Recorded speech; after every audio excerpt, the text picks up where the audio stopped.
my dear students and viewers, welcome back to my channel BS Education. I am Vikas Sadai here today to discuss the method of framing WH questions. As you are the students of Bengali medium, I will discuss it in Bengali. Therefore, wasting no time, let's get started.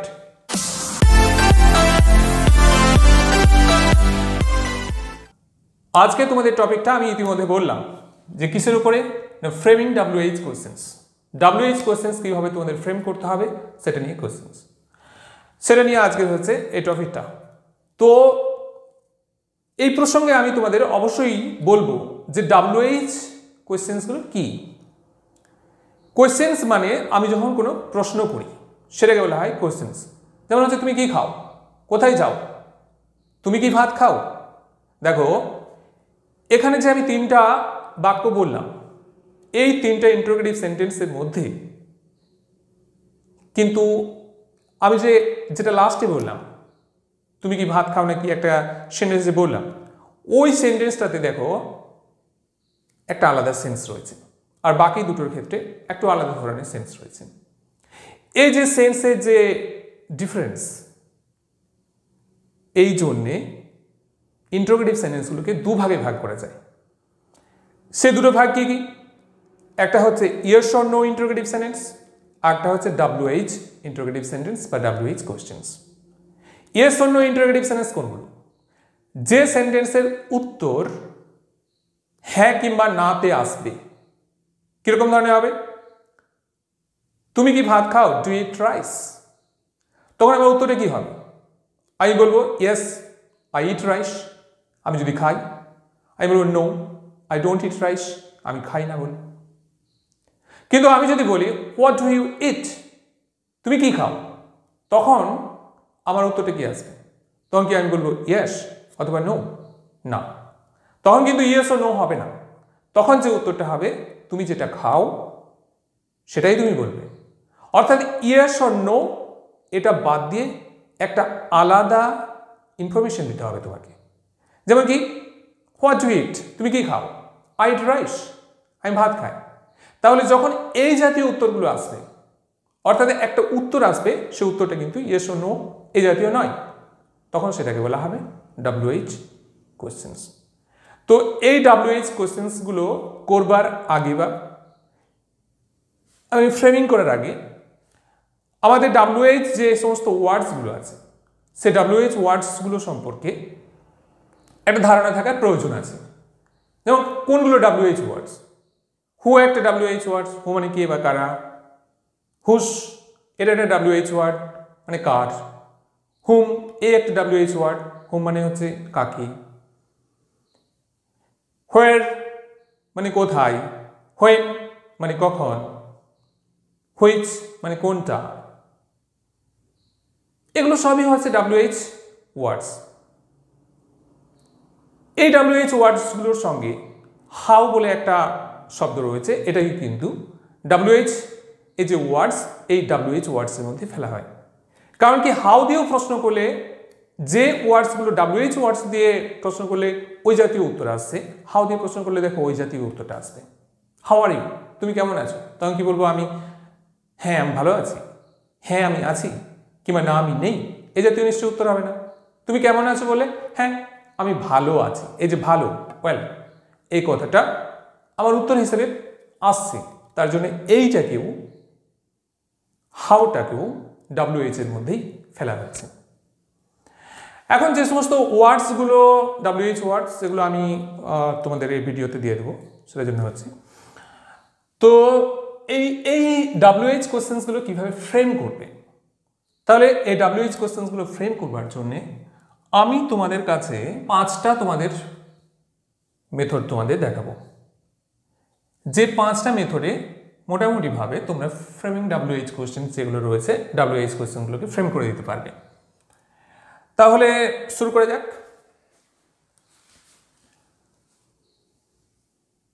কোনো সেন্টেন্সে যদি B have কিংবা model কোনো সেন্টেন্সে যদি B have কিংবা modal auxiliary verb থাকে তাহলে WH কোশ্চেন্স ফ্রেম করবার সময় প্রথমে WH ওয়ার্ড, তারপরে বি হ্যাভ বা মডেল, তারপরে হচ্ছে সাবজেক্ট, তারপরে হচ্ছে মেন ভার্ব, তারপরে আদার যে সমস্ত ওয়ার্ডসগুলো আছে সেগুলো বসাতে হবে।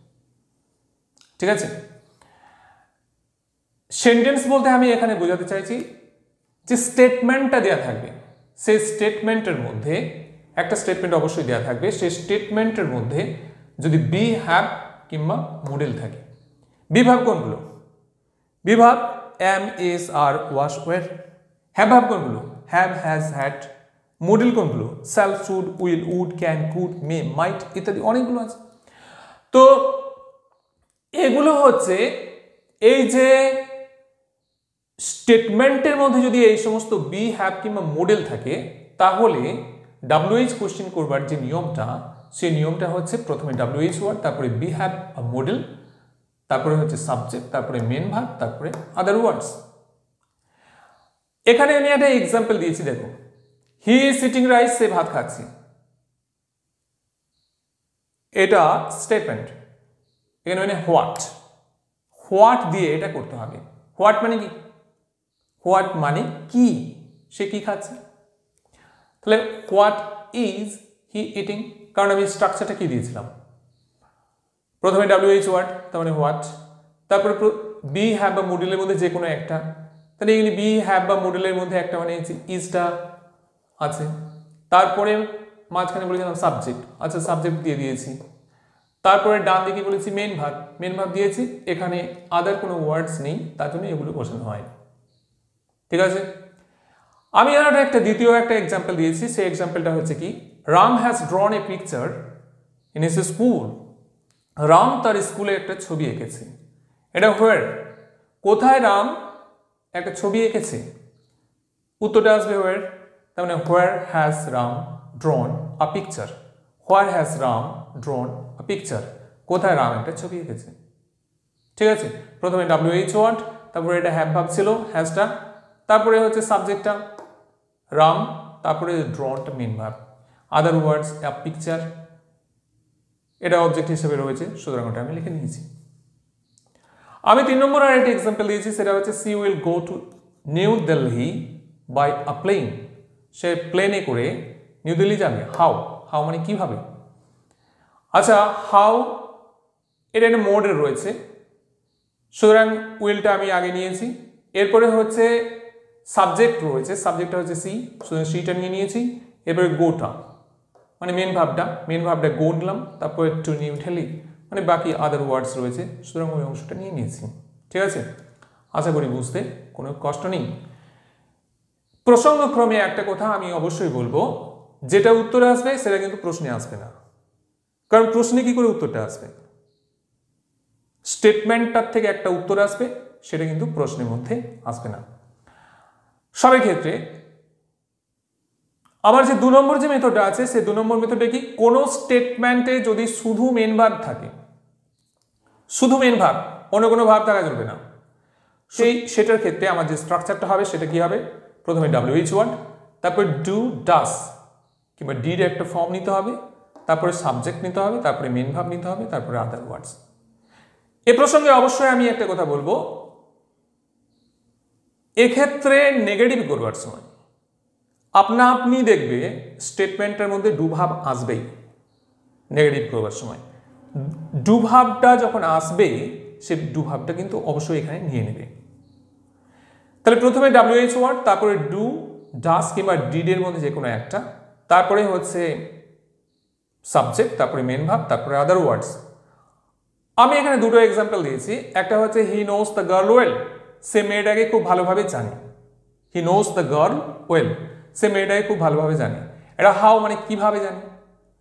হাউ দেখো নোজ আছে, এখানে শুধুমাত্র মেন ভাবটা রয়েছে নোজ, তার জন্য আমি এখানে একটা ডাস নিয়েছি।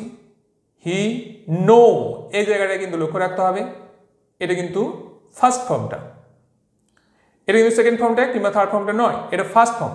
নো, নিউ হচ্ছে সেকেন্ড ফর্ম, নোন হচ্ছে থার্ড ফর্ম, সুতরাং আমি কিন্তু এটা সেকেন্ড ফর্মটা নিয়ে নিই, এটা ফার্স্ট ফর্মটাই শুধুমাত্র নেব। সবসময় মনে রাখবে, বাদিকে যখন ডু, ডিড কিংবা ডাস বসবে সাবজেক্টের বাদিকে, তখন ডান দিকে যে মেন ভার্বটা লিখবে সেটা সবসময় প্রেজেন্ট ফর্মটাই হবে, অর্থাৎ ফার্স্ট ফর্মটা হবে ভার্বের। সুতরাং how does he know the girl. এ প্রসঙ্গে আমি তোমাদেরকে অবশ্যই বলবো যে কখন বুঝবে যে ডু লাগাবে, কখন বুঝবে যে ডাস লাগাবে বা ডিড লাগাবে। হ্যাঁ, মেন ভার্বটাকে তোমাদেরকে লক্ষ্য রাখতে হবে। এখানে যে ফাইনাইট ভার্বটা দেওয়া থাকবে, অর্থাৎ স্টেটমেন্টের মধ্যে যে মেন ভার্ব বা ফাইনাইট ভার্বটা দেওয়া থাকবে, সেই ভার্বটাকে তোমাকে লক্ষ্য করতে হবে। সেই ভার্বটা যদি দেখো যে প্রেজেন্ট টেন্সে আছে, তাহলে ডু কিংবা ডাসের মধ্যে যে কোনো একটা বসবে। অর্থাৎ প্রেজেন্ট টেন্সে যদি এস কিংবা ইএস লাগানো থাকে তবে এখানে ডাস বসবে। আবার যদি প্রেজেন্ট ফর্মটার সঙ্গে কোনো এস কিংবা ইএস না থাকে তাহলে শুধুমাত্র ডু ফর্মটাই বসবে। আর এটা যদি পাস্ট টেন্সের রূপে থাকে তাহলে এটা ডিড ফর্মটা বসবে। কিন্তু ডান দিকে যখন মেন ভার্বটা লিখবে তখন কিন্তু সাবজেক্টের ডান দিকে যখন মেন ভার্বটা লিখবে তখন কিন্তু অবশ্যই ওটা প্রেজেন্ট টেন্সের রূপেই হবে, অর্থাৎ ফার্স্ট ফর্মটা হবে।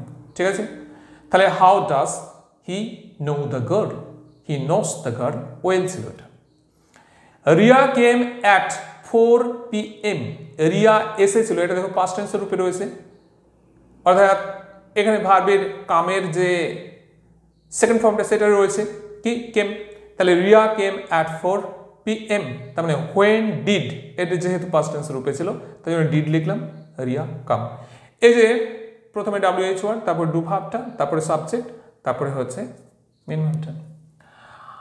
এই হচ্ছে দুটো মেন মেথড। আর তারপরে আরেকটা 3 নম্বরে তোমাদের আরেকটা মেথড আমি দেখিয়ে দিয়েছি, সেটা হচ্ছে কি সাবজেক্ট যদি উত্তর হিসেবে আসে সেক্ষেত্রে যে স্টেটমেন্টটা দেওয়া থাকবে সেই স্টেটমেন্টটাতেই সাবজেক্টটা দেখবে যে উত্তর হিসেবে পাচ্ছি আমরা। তখন তোমার যে WH কোশ্চেনটা যেভাবে ফ্রেম করতে হবে সেটা হচ্ছে কি প্রথমে WH ওয়ার্ডটা লিখে নেবে, তারপরে ওইটার মধ্যে ওই স্টেটমেন্টের মধ্যে যে ফাইনাইট ভার্বটা আছে সেই ফাইনাইট ভার্বটা থেকে শুরু করে বাকি যে সমস্ত ওয়ার্ডসগুলো রয়েছে সব কিছু লিখে দাও। তার মানে হচ্ছে the bad news made her mad. ধরো খারাপ সংবাদটা তাকে পাগল করে দিয়েছিল, তবে কিটা তাকে পাগল করে দিয়েছিল, হোয়াট মেড হার ম্যাড। একদম পুরোপুরি লিখে দেবো, কোনো কিছু চেঞ্জ করবো না। প্রথমে WH ওয়ার্ড, তারপর ফাইনাইট ভার্বটা ওই স্টেটমেন্টের মধ্যে বা ওই সেন্টেন্সটার মধ্যে যেটা দেওয়া থাকবে সেটা লিখবো, তারপর বাকি যেটা আছে পুরোপুরি লিখে দেবো। এখানে মনে করো who wrote on killing a tree, কে এই কবিতাটা লিখেছে, গিয়ার Patel wrote on killing a tree. ঠিক আছে, এই ধরনের আমরা এইভাবে WH কোশ্চেনগুলো করে নেব। সাবজেক্ট উত্তর হিসেবে অবশ্যই আসতে হবে, সাবজেক্ট উত্তর হিসেবে এলেই কিন্তু এই জিনিসটা হবে। প্রথমে WH ওয়ার্ড, তারপরে হচ্ছে ফাইনাইট ভার্ব এবং বাকি ওয়ার্ডস। আরও এটা সম্পর্কে ডিসকাশন করার মতো রয়েছে, কিন্তু ভিডিওটা যেহেতু বড় হয়ে যাবে তার জন্য আমি এখানেই শেষ করছি। ক্লাসটা যদি মনে হয় যে খুবই ইন্টারেস্টিং কিংবা ইনফরমেটিভ তাহলে বন্ধুদের মধ্যে অবশ্যই শেয়ার করে দিও। আর নতুন নতুন ইন্টারেস্টিং এইরকম ভিডিও পাওয়ার জন্য চ্যানেলটাকে অবশ্যই সাবস্ক্রাইব করে রাখবে। That's all for today's class. I am coming soon with a new video. Till then, take care and good by.